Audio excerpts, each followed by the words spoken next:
Israel prepares for a ground assault on Gaza after the unprecedented attacks on civilians this weekend. Tonight, we expose Secretary of State Antony Blinken's mission to avert an all-out war. Plus, Speaker Scalise may have just been a GOP fever dream. Who's next to take a shot at the speakership? The most extreme member of the GOP caucus, Jim Jordan. And Rachel Bidikofer will be here with a sobering perspective on the 2024 presidential election. That's all coming up next on Narativ.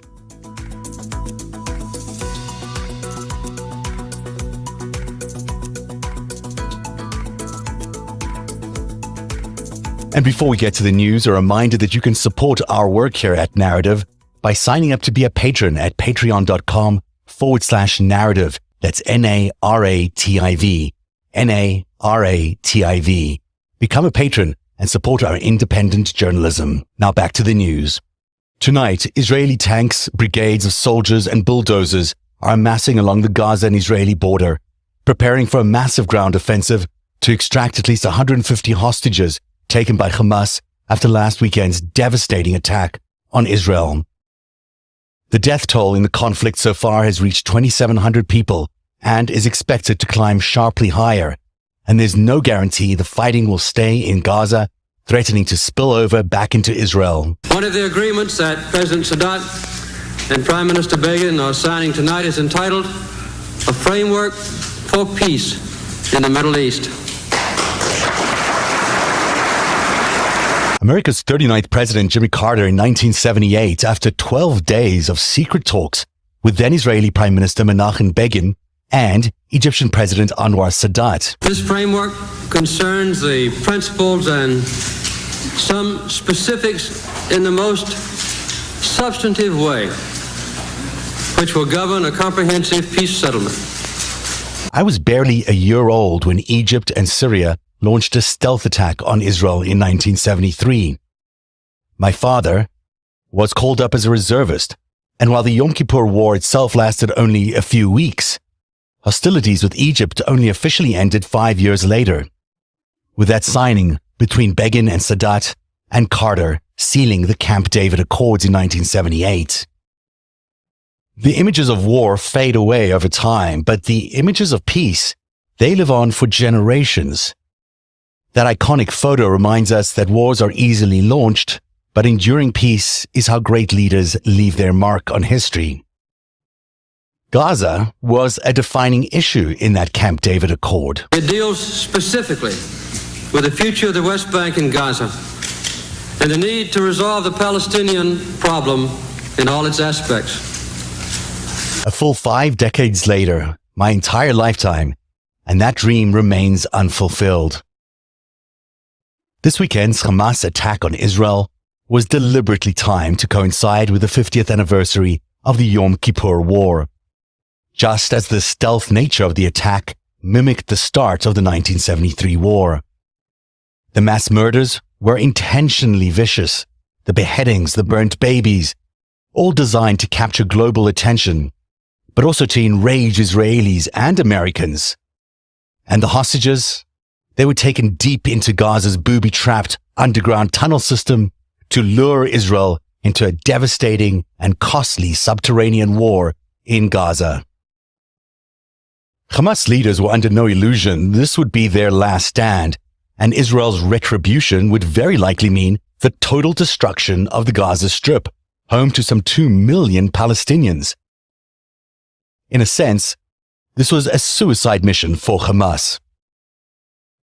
We're still learning about the savagery of the attacks and the indiscriminate firing on men, women, and children at several locations in southern Israel, including the absolutely heartbreaking events that took place at the Supernova Music Festival, just near Beersheba in the desert. The revelers there were sitting ducks, unable to flee as shots rang out. It was all very, very quickly happening. It escalated in few minutes. We were at work, having fun. The music was amazing. The atmosphere was the best. And in a few minutes, it all turned upside down into a real hell, a hell on earth. Bombings, no stop bombings. people running away, panicked attacks, and after a few moments, you start hearing the shootings, and you understand that the defense has been breached and terrorists are entering in, looking to kill as many people as they can, with the main objective, killing innocent people just because they are Jewish. That's the feeling that we are all having right now. Survivors tell of their desperate escape while many friends were taken hostage across the border to Gaza. Israelis are still in a state of trauma, and they're outraged not only at Hamas, but also at their own government for failing to see these events and for intelligence failures. Prime Minister Netanyahu's fixation on judicial reforms may have distracted him from national security. There are so many questions about why the Israeli army took so long to respond and why the Iron Dome was not operable. Predictably, though, Netanyahu has called for retribution, launching a massive air attack and now a ground offensive. He's hastily assembled a war cabinet as well. And so what we now face is months, possibly years, of horrendous war. Many more lives will likely be lost as the Israeli military exacts vengeance and hunts for the captives in Gaza's underground tunnel network, and also attempts to annihilate Hamas. Israelis will tell you it's Hamas that started this war, that they have no choice but to defend themselves, and they are, of course, completely correct. There is no justification for the savagery we've witnessed, but it is important to understand the context for this unprovoked attack. Hamas is reacting angrily to the prospect of a US-brokered Israeli-Saudi peace deal that would, in effect, extinguish the Palestinian cause. The so-called Abraham Accords were the central mission of Jared Kushner, Donald Trump's son-in-law and former White House senior advisor. He's also a lifelong friend of Benjamin Netanyahu. You may recall Kushner and the Saudi Crown Prince Mohammed bin Salman enjoying some very late-night talks in Riyadh, imagining a completely new Middle East, anchored by Saudi and Israeli relations. They imagined Israel as the central oil distributor of the Middle East. And it all had the backing of China, eager to disrupt the United States stronghold over the Middle East. And Kushner failed to fully consider the Palestinians, and particularly Hamas, in this redesign, believing they could bribe Palestinians with nicer neighborhoods and cars. And this weekend, we found out the cost of that strategic short-sightedness. Instead of a lasting peace, they have triggered another costly cycle of war.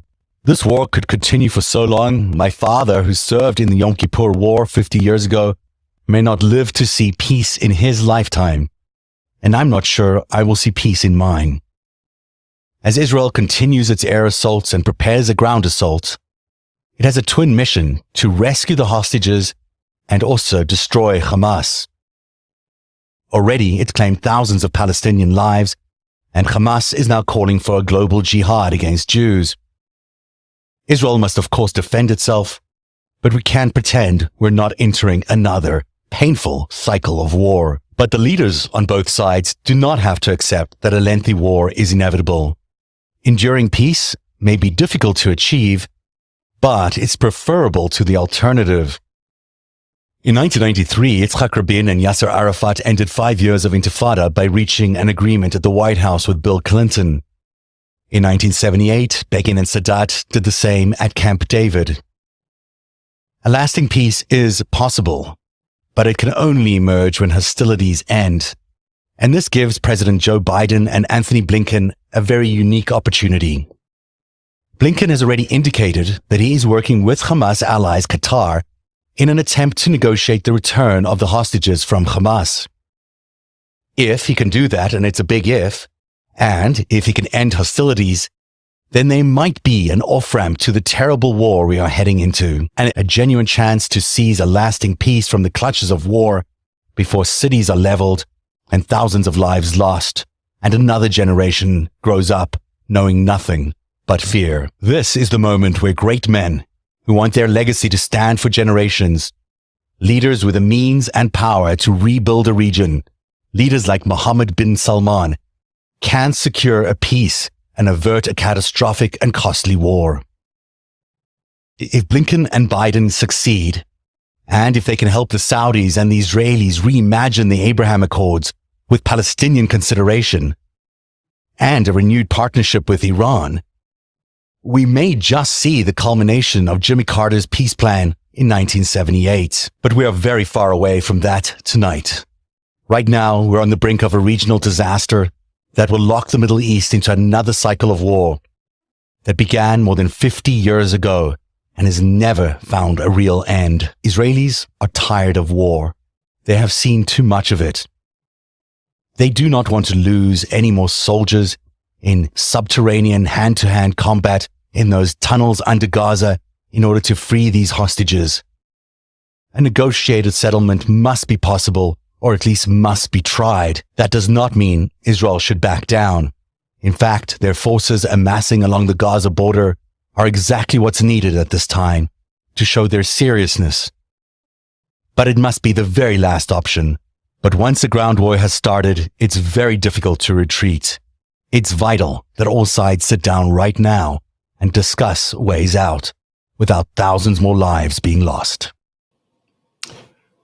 And we're live now at 17 minutes past 9 o'clock on the East Coast.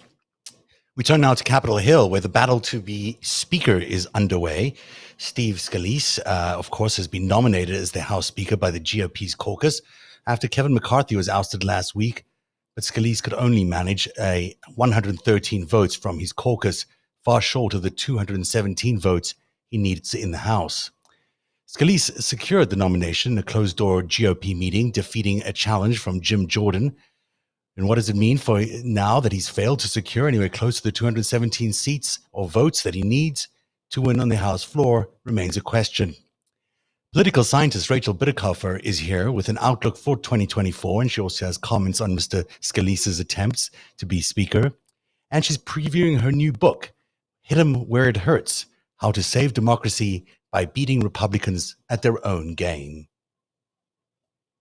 What's your prediction about what will happen on Capitol Hill regarding their speaker and whether Steve Scalise actually has the votes to achieve a win there? Scalise was able to get obviously an advantage over Jim Jordan in terms of the nomination vote, which is not 217. And they were going to go from that meeting to a live floor vote, which they ultimately canceled. That tells me right there that they understand they don't have all the votes locked up. And on every day that we don't have a House Speaker is a day we can't help our allies. Exactly. And I think there's something interesting going on behind the scenes where Hakeem Jeffries, who's no slouch when it comes to being strategic, is probably planning a counteroffensive there where he might actually be able to get a handful of Republicans to side with his Democrats and maybe become a unity speaker. There's a real possibility that may happen. I don't see it as a likely possibility, but it is a possibility considering the dysfunction within the Republican ranks. I see that as almost impossible. I know that's a progressive wet dream. Oh, there are swing district Republicans. If I was advising them, I'd be like, look, you can either stay in Congress as a Democrat or get voted out in 2024 as a Republican, right? There are two options. But I think it is a reasonable, still long shot, because we're talking about long shots, more reasonable long shot to imagine a scenario in which the Republicans put forward a consensus speaker candidate, a Republican from a swing district, and the House Republicans would then, with an agreement for government funding and for Ukraine funding and other normal operation agreements, might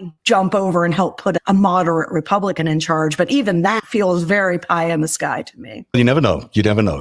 Anything could happen. They do need a speaker and they've got lots of business to get done. And I think every Republican representative in a swing state must be really worried about returning to the polls, having done nothing in a House which has been dysfunctional from the start. There are 18 of them serving in districts Biden actually won in 2020, and another handful of people who are in competitive districts. And I think that they are really getting gambling with their own political futures. And we've never seen a situation in which a party has to elect and maintain a speaker who, instead of maintaining majority seats, the seats that give you the majority, the swing district seats, they're forced instead to cater to the most stringent, safe district Republicans in the chamber. We've just never, this is such an out of bounds, out of body experience, because usually the speaker's first imperative is to hold the majority. And we're not going to be seeing that. We didn't see it with McCarthy, and we won't be seeing it after. Yeah. And then, of course, Jim Jordan, he's no moderate. Obviously, he's about as extreme as you can get. He's one of the people who actually organized the attempted coup, along with Donald Trump and all their cohorts. It seems almost unbelievable they were about to contemplate a speaker, if he is one of the candidates ultimately, who was responsible for insurrection. That's against the Constitution. And to your point, how far we've gone from a reasonable GOP into complete extremist territory. Oh, definitely. If Jim Jordan was to become the Speaker of the House, and I put a post out about this because we have measurements for members of Congress, how they behave in Congress in relation to each other. And that data can tell us who's an ideologue, who's a moderate, right? Jim scores on that ideological scale off the charts. He'd by far be the most ideologically rigid person ever to serve in that position. Mm-hmm. That being said, and he's an insurrectionist, right? But that being said, Jim Jordan is the voice of reason in the MAGA base right now, right? He voted to keep McCarthy. He understands that they don't have the majority, that he's back to minor leagues, right? And we've actually seen him I have seen him making some strategic choices. He just endorsed Steve Scalise with this vote, right? But Jordan would be incredibly dangerous in that position. And I just don't see how we get through this period without significant pain for the American people. Absolutely. Now let's talk about the presidential elections coming in next year. I'm titling the slide, The Trump Dump, because we are beginning to see that thing we all were hoping to see, which there is actually a decline in the polling for Donald Trump as you look at the presidential elections. It's still remarkable to me, this is according to the Ipsos Reid poll, that 25% of Americans still would vote for Donald Trump if he's found guilty of a felony, which is stunning. But that must be the base. That must be it, right? We've hit the rock bottom there when you're at that 25%. These are just diehard fans. Or can we erode that even further? I'm here to tell you guys, in 2024, it looks like it's going to be Donald Trump. I think it's fucking crazy to nominate a man who's going to be literally convicted of crimes by the time you get to election day. But the MAGA base, the Republican Party's base, they don't have access to any of that information. And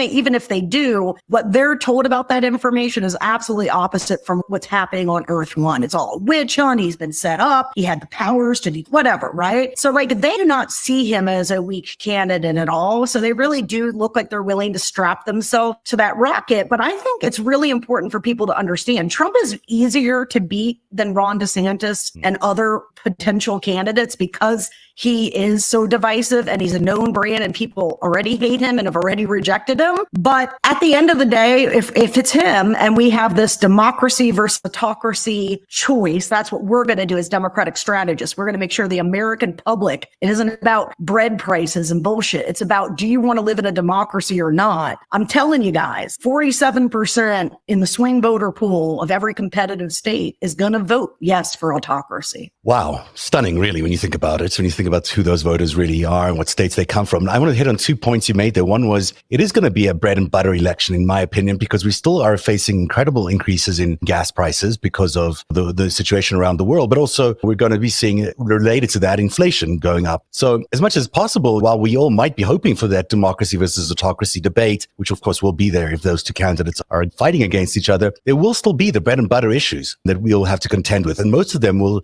under Biden's leadership, that will be blamed on Biden. Yeah, that's why I've been fighting and working, and the book does this, and my work next year hopefully will do this, to get Democrats to understand you have to attack Republicans on their macro performance on the economy. We did a really crazy economic experiment at the bequest of the Republican Party back in 1980. We dramatically changed the tax code, how infrastructure was invested in, privatized everything. It's a fucking disaster, right? If we go out there and we have micro conversations about gas prices and bread prices and whether corporations or whatever, right? That's not going to work. So there is an economic argument to make, but that argument is the Republican Party has destroyed the American middle class, gutted our infrastructure, and left this country weaker, right? Under their Reaganomics, Maganomics regime. If you hate the modern American economy, then the reason is because the Republican Party built it. The other thing you mentioned there in that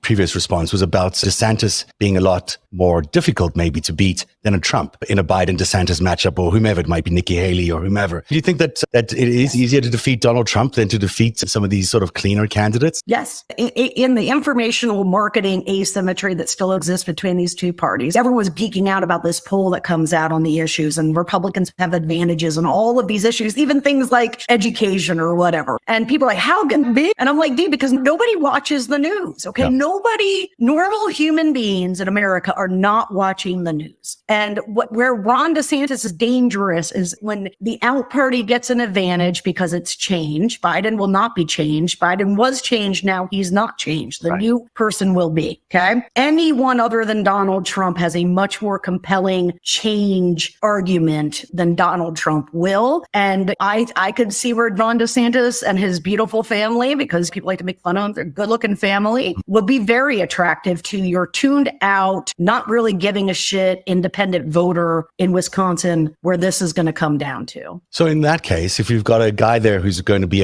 probably a felon by the time he's running, or potentially a felon by the time he's running for office, wouldn't it make sense for Trump to just accept his fate and move off center stage, or negotiate some sort of settlement with whomever he needs to do that and allow Ron DeSantis or someone else to take over? Do you think that's a possibility, or do you think he's too stuck in the... Trump is a selfish fuck. There's no way he would ever do anything that would benefit anybody else. He doesn't care about the Republican Party, right? He takes all their fundraising and pockets it. He doesn't distribute it out to the other candidates. He recruits these unelectable morons like Carrie Lake to run and platforms them, basically saddles the Republicans with these nuts. The only objective Donald Trump has is protecting himself. The only way that he can protect himself, and I'm sure deep down in the recesses of his Mar-a-Lago ketchup-rattled mind, he gets this, okay? These criminal cases, he has always operated successfully by staying out of court, okay? That's because court is pure earth one. You don't get to make up reality in the court, and he is going to get hammered. He knows, I think he understands the only way he stays out of federal prison at this point is with the presidency to pardon himself. And I think that's why he will never do anything that's better for anyone but himself. I hear what you're saying about Earth One being the courts, but I also think that he's going to try use whatever court cases he has, and particularly the one in Georgia, as a vehicle for his political campaign. I think he might take the stand and he might try dominate that stand for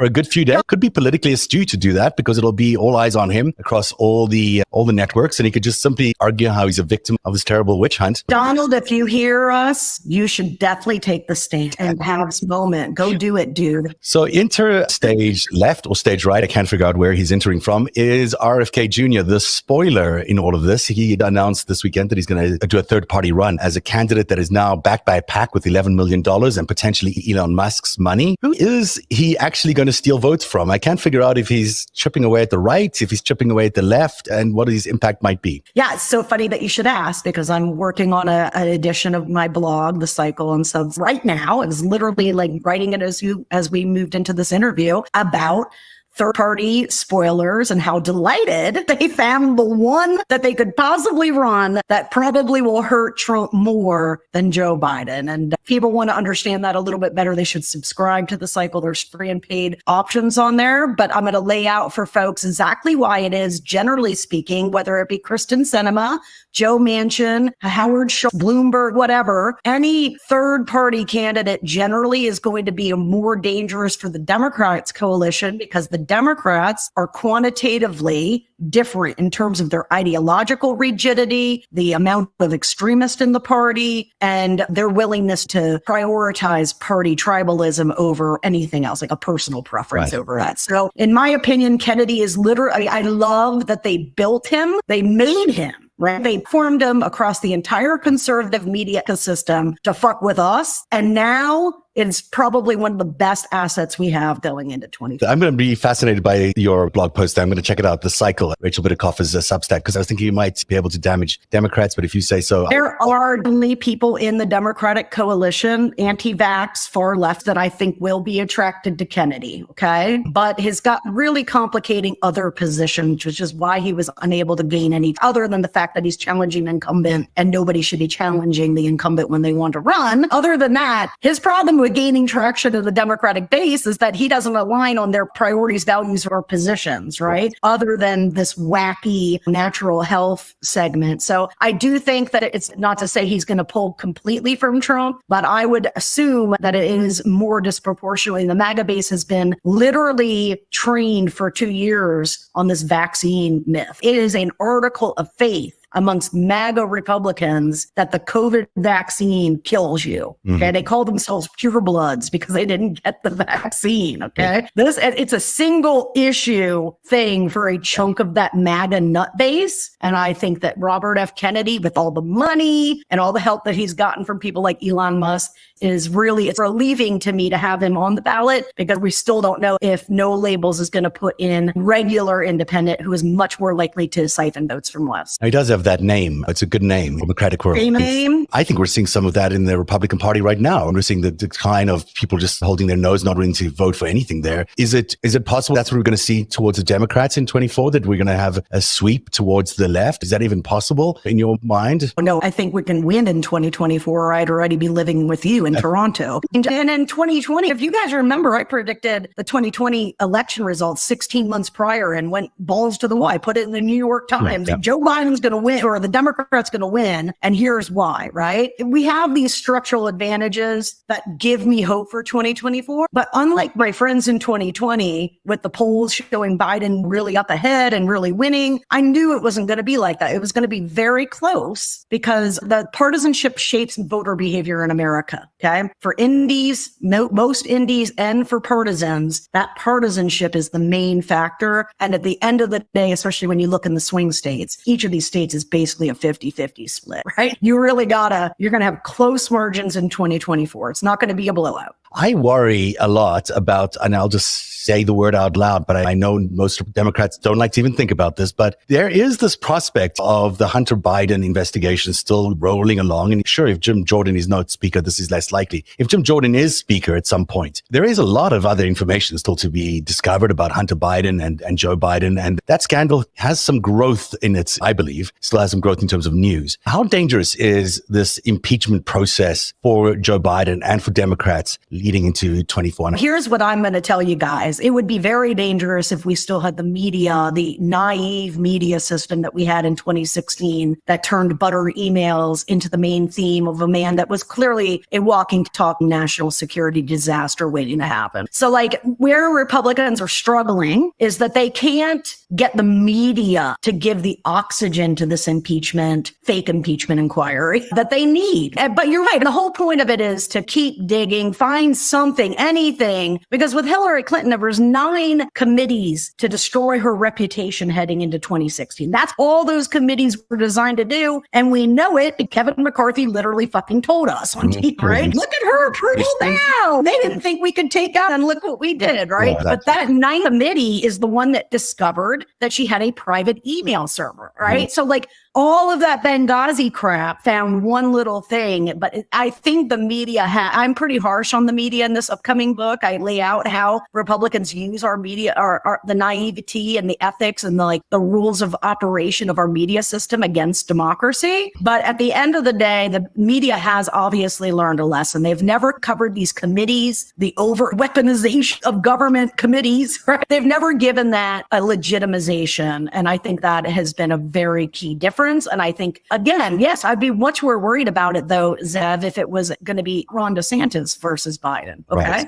At the end of the day, no matter what Joe Biden did, anything that they can find, only a incompetent boob wouldn't be able to win that messaging narrative. The voters have factored in what they know about Hunter Biden, and they've accepted that probably is why Biden has a slightly lower approval rating than he should have right now, because he's doing a great job as president. Tell us about the book, Hit 'em Where It Hurts, How to Save Democracy by Beating Republicans at Their Own Game. It's out soon. Tell us about it. Yeah, so this book, and the first thing I do in this book is I try to bring the reader, you, into my head that has been trained as a political scientist, right? In the study of elections, campaigns, and mass voting behavior. I do this because my argument is we have designed our campaign strategy, our messaging systems under a very flawed assumption of an informed and engaged electorate, okay? That is the exact fucking opposite of what the American public is. And that has nothing to say that Americans are dumb. They're smart people. They have benefits of all the first world calories and education to make very smart people in America. Though, like, how smart are you about shit that you don't know anything about? Are you an opera fan? I'm not an opera fan, and I could not think about that. You know jack shit about opera. Okay, that's how it is about politics. And so getting people to understand we're working with very rough clay in terms of winning a narrative out there in the media and in the campaign communications. Okay.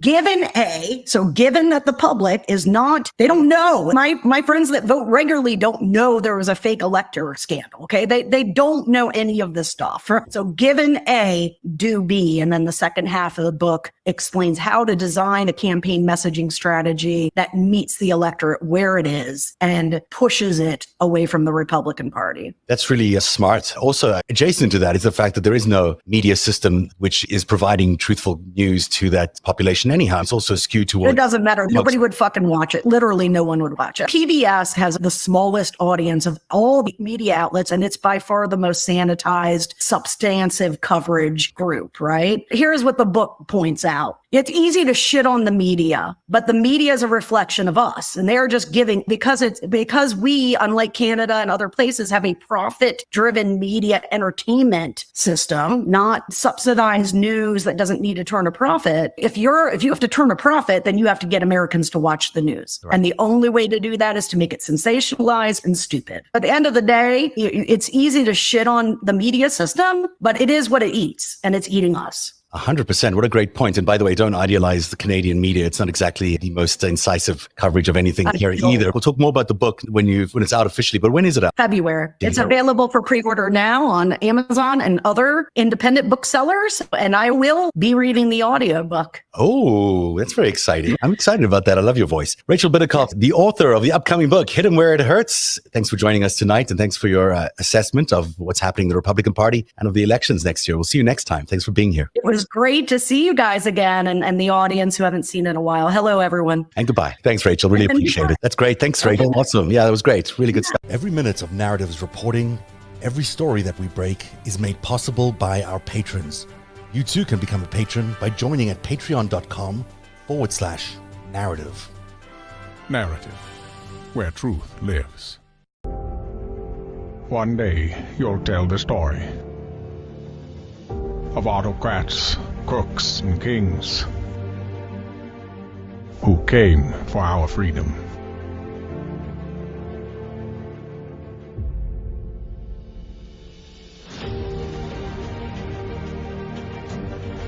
A story of citizens who stood up to tyranny and won.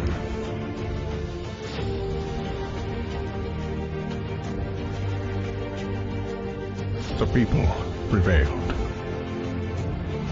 and renewed an old vow to a more perfect union. And that was just the beginning. The story continues. Narrative, where truth lives.